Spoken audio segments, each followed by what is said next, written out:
Assalamualaikum, Pak. Waalaikumsalam. Silahkan masuk. Baik, Pak. Cari tempat duduk yang nyaman. Iya, Pak. Assalamualaikum. Waalaikumsalam. Silahkan duduk, Mas.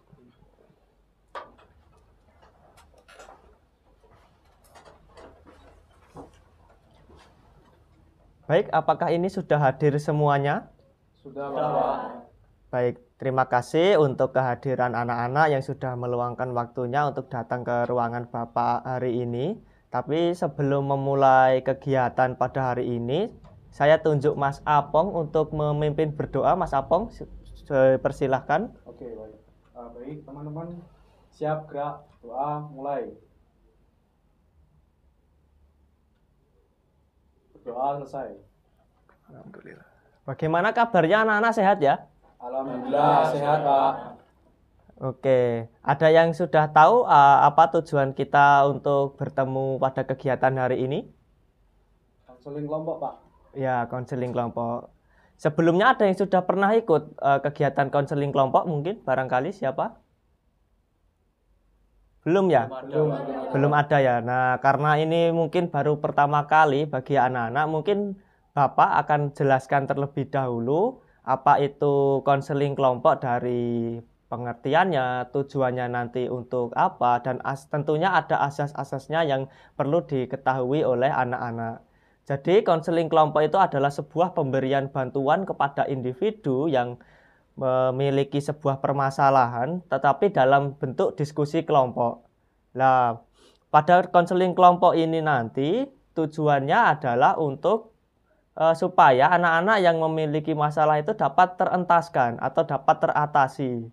Jadi nanti ke depannya saya harap, Bapak harap anak-anak mampu berperan aktif. Berperan aktif artinya nanti kita berdiskusi, saling berdiskusi untuk membahas suatu permasalahan yang Bapak telah kumpulkan dari anak-anak di sini, yaitu permasalahannya apa? Sering membolos, ya. Ya, jadi nanti akan Bapak suruh anak-anak masing-masing menjelaskan masalahnya masing-masing dan nanti kita sepakati masalah siapa yang akan dibahas. Tapi sebelum masuk ke situ, Bapak perlu menjelaskan terlebih dahulu ada asas-asas yang ada di dalam konseling kelompok. Nah, yang pertama ada asas kerahasiaan. Artinya apa, Pak? Segala permasalahan yang kita bicarakan pada hari ini nanti itu sifatnya rahasia. Artinya orang lain itu tidak boleh ada yang mengetahui apa yang kita bahas pada hari ini setelah keluar dari ruangan ini. Yang kedua ada asas kesukarelaan. Nah, ini artinya anak-anak datang ke sini itu tanpa ada paksaan kan? Iya, Pak. Ya, bagus. Terima kasih. Jadi asas kesukarelaan itu artinya anak-anak bersedia hadir ke sini untuk membahas permasalahan yang anak-anak alami atas dasar kemauan diri sendiri tanpa ada paksaan dari pihak manapun. Yang kedua ada asas keterbukaan. Lah, ini yang seperti Bapak jelaskan tadi, nanti ketika kita diskusi atau membahas suatu permasalahan, Bapak harapkan anak-anak ini nanti aktif, begitu ya. Jadi semuanya bebas berpendapat, bisa memberi saran atas permasalahan yang sedang kalian hadapi atau teman-teman kalian hadapi. Yang kedua ada asas kegiatan. Ini berarti dibimbing untuk mencapai tujuan-tujuan yang telah kita tentukan. Lah, ini nanti tujuan kita apa? Untuk mengurangi perilaku membolos. Yang kedua ada asas yang terakhir ada asas kenormatifan. Artinya segala pendapat atau saran yang diberikan oleh anak-anak itu harus berdasarkan norma-norma yang berlaku. Artinya tidak boleh mengata-ngatain temannya, berbicara kotor, kasar ya, karena semua ada aturannya, begitu. Sampai sini terlebih dahulu ada yang ingin ditanyakan mungkin? Belum ada? Baik. Jadi nanti akan ada pemimpin kelompok, saya sendiri, Bapak sendiri, dan anak-anak di sini nanti sebagai anggota kelompok. Sebelum melanjutkan kegiatan selanjutnya, ini biar kita lebih konsentrasi, kita melakukan ice breaking dulu, gimana anak-anak? Iya, Pak. Iya, Pak. Ya, jadi ice breakingnya begini, ini biar kita melatih konsentrasi. Kalau Bapak bilang apel itu berarti 1, kalau Bapak bilang anggur berarti 2, kalau Bapak bilang durian berarti 3. Jadi walaupun nanti Bapak menunjukkan satu tangan ini kalau bilangnya durian berarti berapa? 3. Ya, untuk melatih konsentrasi. Sudah siap ya? Siap. Apel, 1. durian, 3. apel, 1. durian. 3. Sudah cukup? Sudah, Pak. Ya. Oke. Sudah cukup ya. Bapak harap kegiatan hari ini nanti dapat berjalan dengan baik. Oh ya, sebelum memasuki ke tahap inti atau kegiatan, Bapak perlu membimbing anak-anak untuk membaca ikrar konseling kelompok. Kenapa harus ada ikrar konseling kelompok? Karena seperti yang kita ketahui tadi pada asas pertama yaitu asas kerahasiaan, di mana segala permasalahan yang kita bahas pada hari ini sifatnya rahasia. Ya, tidak boleh bocor kepada orang lain, sehingga harus ada ikrar konseling kelompok. Ini sebagai janji kita semua bahwa setelah kegiatan ini berakhir, informasi yang kita peroleh tidak akan bocor kepada siapapun. Anak-anak semua siap? Siap. Baik, kalau begitu anak-anak saya persilakan untuk berdiri terlebih dahulu.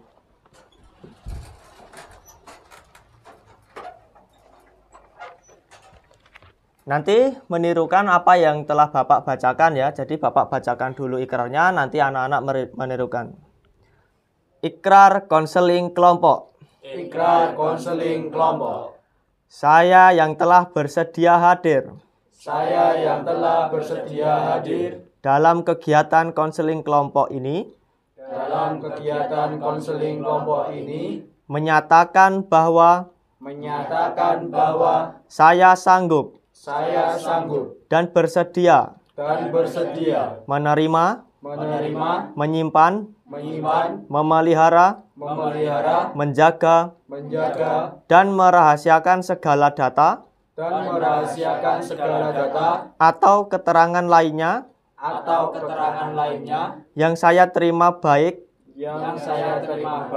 dari diri saya atau dari siapapun juga,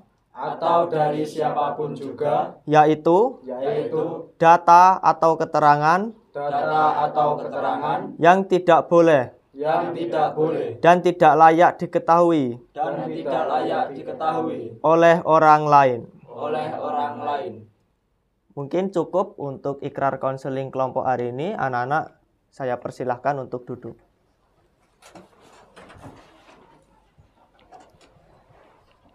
Oke, anak-anak telah membacakan ikrar konseling kelompok ya. Ini sebagai pengingat bagi kita semua bahwa segala pembahasan yang telah kita bahas ke depannya nanti bersifat rahasia dan hanya boleh diketahui oleh kelompok ini. Tidak boleh dirahasiakan, dibicarakan oleh siapapun. Sebelum memasuki tahap inti, ada yang ingin ditanyakan terlebih dahulu sebelum masuk ke kegiatan? Belum, Pak. Bisa Bapak lanjut ya? Bisa, Pak. Oke, sekarang kita memasuki tahap inti. Tapi sebelum memulai diskusi, alangkah baiknya apabila kita melakukan perkenalan terlebih dahulu. Mungkin dari saya, nama saya Bapak Rama Dewaji, bisa panggil saja Pak Rama. Di sini peran saya adalah sebagai pemimpin kelompok. Dan peran saya di sini adalah sebagai fasilitator dan katalisator yang memfasilitasi anak-anak nanti untuk berdiskusi. Begitu. Nah, silakan untuk perkenalan mungkin bisa dimulai dari sebelah kanan saya nanti sampai ke sebelah kiri saya.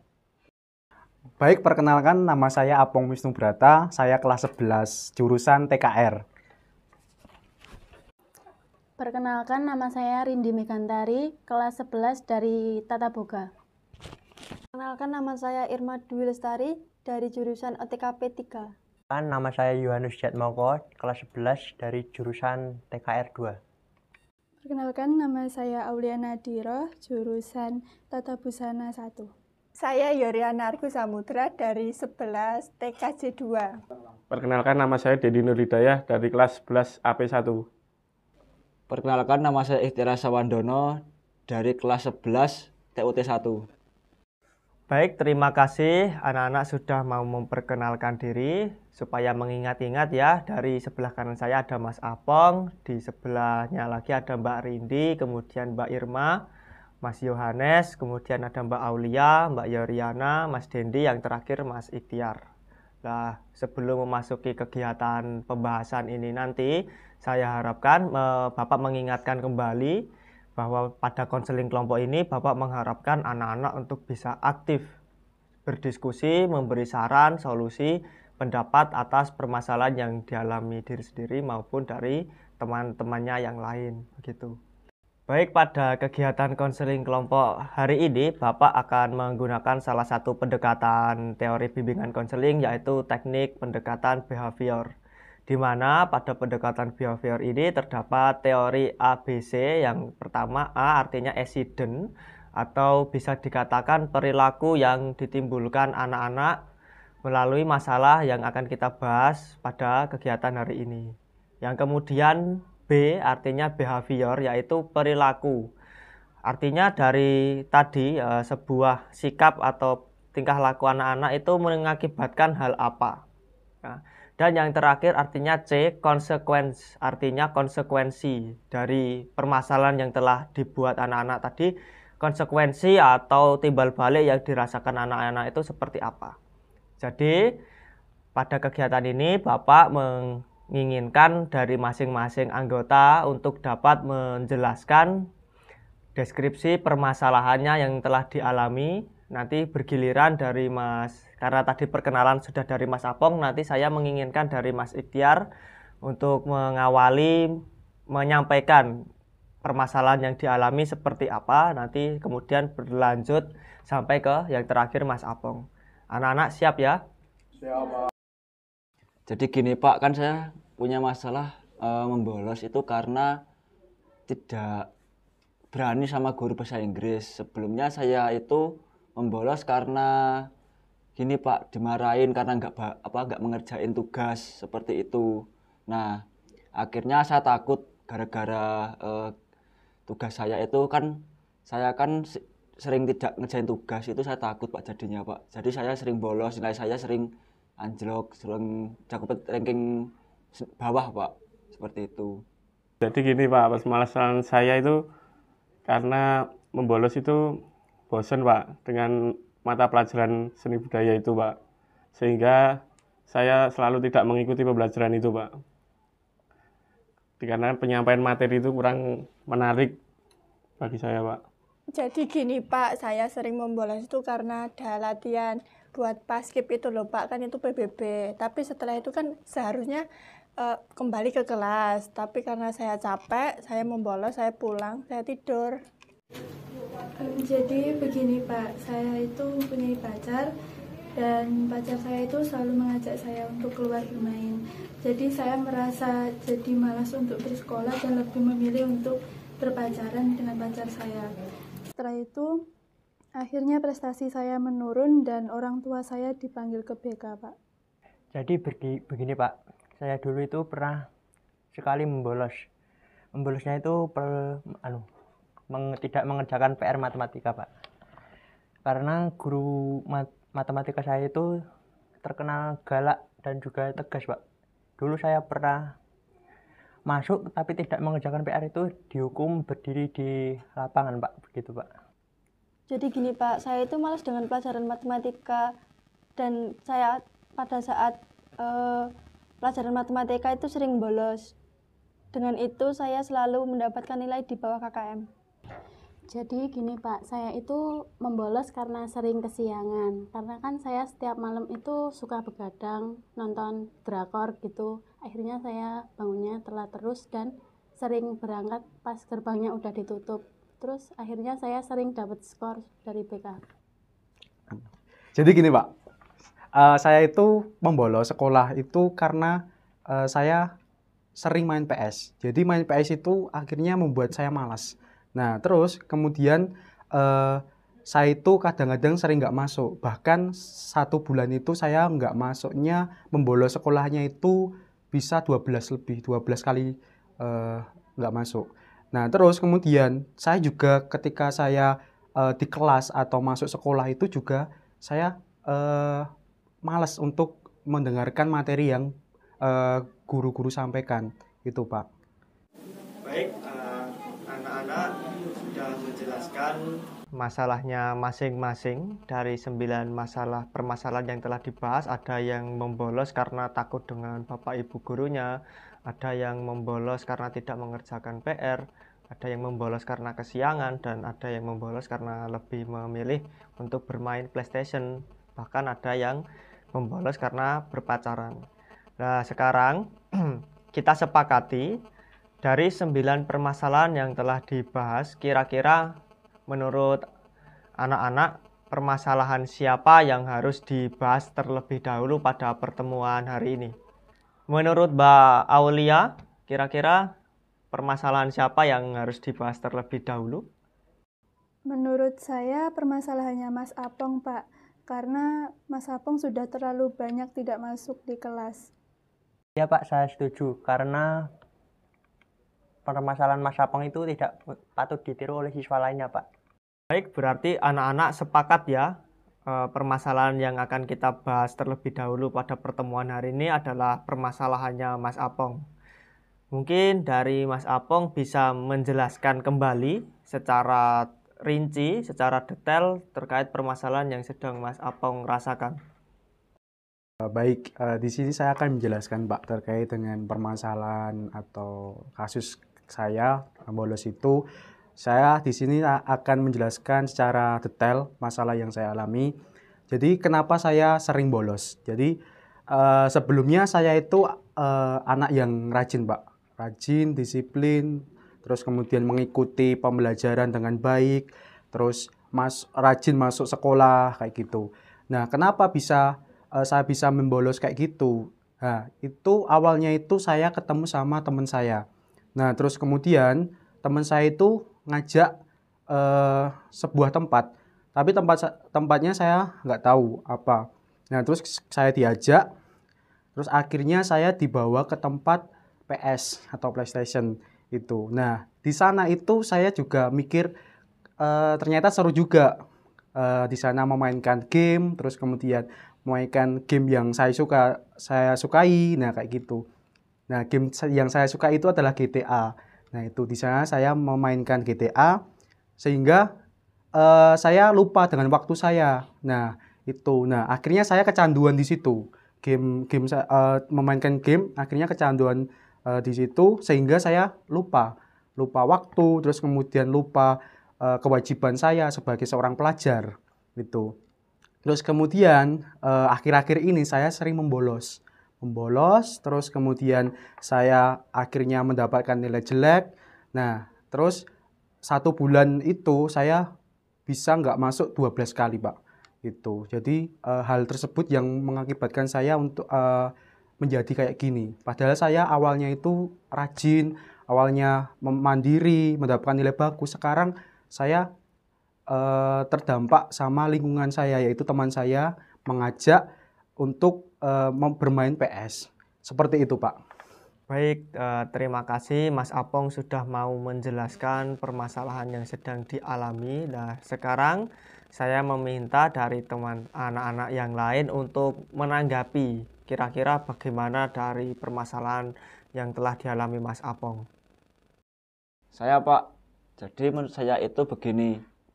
Mas Apong itu menurut saya sudah terlalu parah sih, Pak, karena PS-nya itu sampai membolos, sampai banyak begitu, itu sudah sangat parah.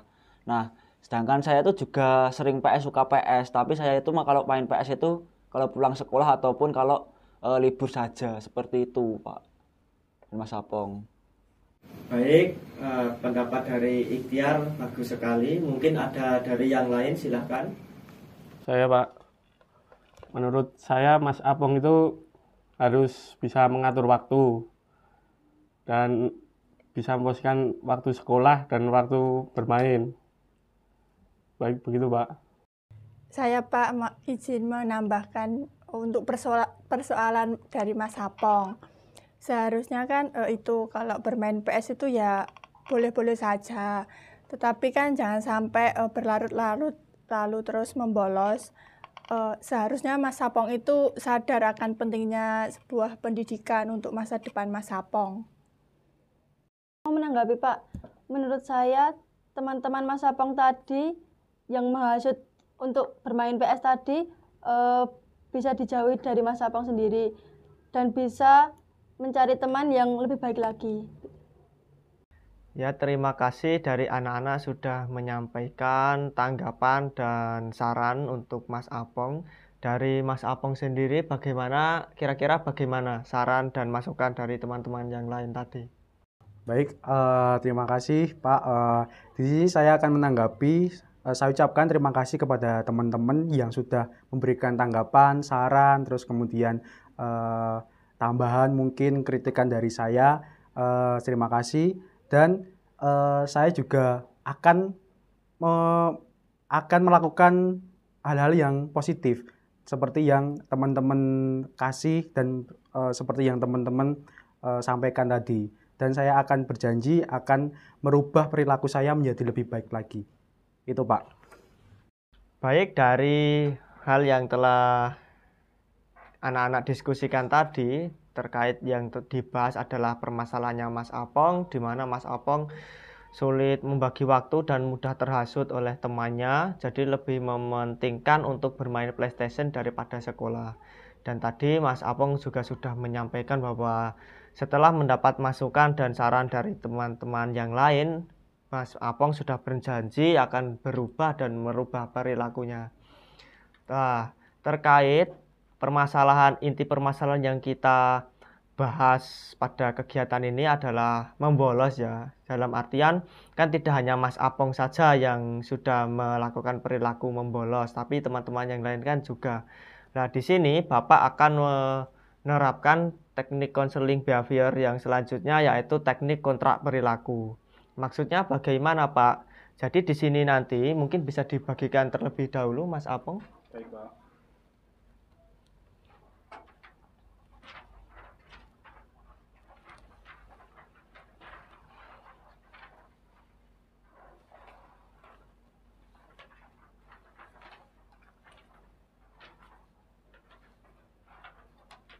Sisanya, Pak. Baik, terima kasih Mas Apong. Nah, anak-anak bisa melihat di lembaran tersebut ya. Jadi kontrak perilaku itu adalah sebuah lembar kontrak berupa janji anak-anak untuk merubah perilaku membolos anak-anak. Jadi di lembar itu silahkan diisi nama pada tanggal hari ini, yaitu 17 Juni, menyatakan bahwa saya berjanji akan melakukan perubahan sikap. Hal-hal di bawah inilah, tuliskan perubahan apa yang diinginkan anak-anak untuk merubah perilaku membolos anak-anak tersebut. Ya, seperti yang contohnya disampaikan Mas Apong tadi.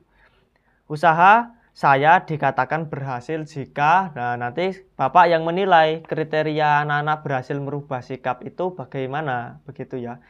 Kita sepakati dalam waktu 1 minggu, bisa? Bisa, Pak. Bisa, Pak. Baik, dalam waktu 1 minggu nanti Bapak akan memantau perubahan sikap anak-anak terkait perilaku yang selama ini membuat anak-anak mengalami permasalahan. Dan masih ada lagi, Pak, apabila saya berhasil melakukan perubahan sikap dalam waktu seminggu itu imbalannya apa? Nah, nanti akan Bapak kasih imbalan. Imbalannya apa? Imbalannya nanti yang berhasil akan Bapak beri nilai tambah untuk afektif, nilai keaktifan sikap di sekolah. Sepakat ya? Sepakat, Pak. Jadi nanti silahkan anak-anak diisi, nanti setelah kegiatan ini selesai diisi, nanti dikumpulkan di meja Bapak, terus ditandatangani di atas yang bertuliskan konseli itu. Sanggup ya anak-anak? Sanggup, Pak. Baik, akhirnya kita sudah menuju ke tahap penutup ya. Sebelum menutup kegiatan konseling kelompok pada hari ini, mungkin Mbak Rindi bisa menyampaikan kesimpulannya. Dari kisah Mas Apong tadi dapat disimpulkan bahwa perilaku Mas Apong itu adalah perilaku yang negatif dan kita tidak boleh meniru perilaku tersebut karena dapat merugikan kita nanti. Saya juga mau menyimpulkan Pak, begini Pak, sekali lagi sekolah itu penting ya Pak. Jadi boleh bermain PS, tapi kita juga harus pandai mengatur waktunya, Pak. Untuk sekolah ya sekolah, untuk bermain ya bermain.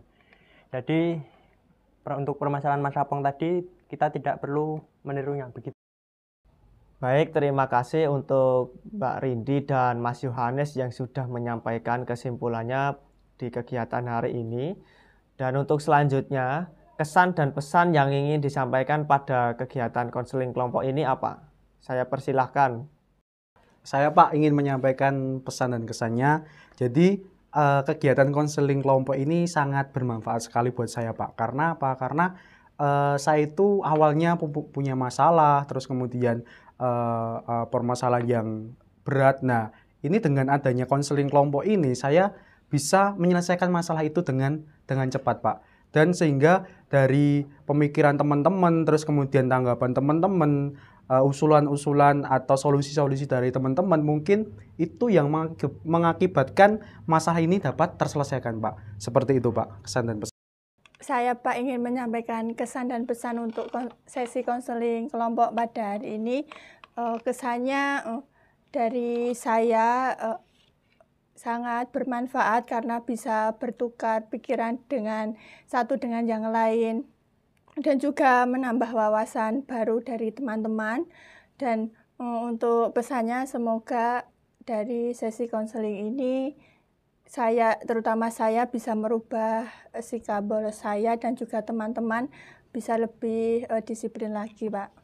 Baik, terima kasih untuk Mas Apong dan Mbak Yoriana yang sudah menyampaikan kesan dan pesannya. Nah, untuk kegiatan hari ini mungkin kita bisa agendakan kembali untuk melaksanakan konseling kelompok di pertemuan minggu selanjutnya. Nah, untuk pertemuan minggu selanjutnya kira-kira kita sepakati permasalahan siapa ini yang mau dibahas ini? Mbak Aulia. Aulia siap ya untuk pertemuan kedua nanti untuk membahas permasalahannya gitu.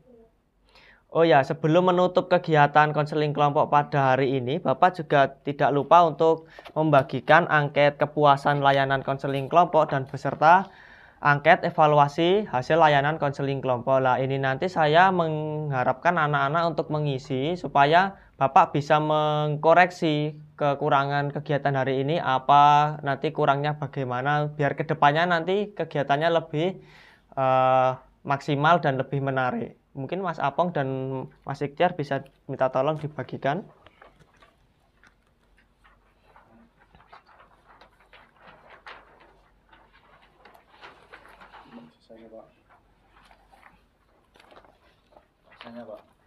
Baik, terima kasih untuk Mas Apong dan Mas Ikhtiar. Sekali lagi sebelum menutup kegiatan hari ini, Bapak ingatkan bahwa anak-anak sudah berjanji untuk tidak membocorkan permasalahan ini kepada siapapun. Bapak harap ikrar yang telah anak-anak bacakan tadi menjadi pengingat bahwa konseling kelompok ini sifatnya sangat rahasia dan tidak boleh dibocorkan kepada siapapun. Untuk mengakhiri kegiatan pada hari ini, silahkan Mas Apong bisa menutup untuk berdoa terlebih dahulu. Baik teman-teman, sebelum kita mengakhiri kegiatan konseling kelompok ini, berdoa mulai. Berdoa selesai. Sekian, terima kasih. Jangan lupa itu tadi diisi, nanti dikumpulkan ke meja Bapak. Kurang lebihnya Bapak mohon maaf. Wassalamualaikum warahmatullahi wabarakatuh. Waalaikumsalam warahmatullahi wabarakatuh.